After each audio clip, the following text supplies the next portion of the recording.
Sabe o que mais faz Jesus se manifestar, se revelar a você, ter espaço em todos os cômodos do teu coração? É quando você separa tempo com Ele.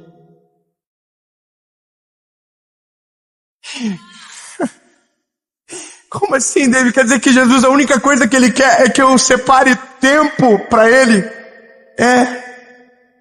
Separe tempo para Ele. Aqueles que me amam guardam os meus mandamentos e eu os amarei.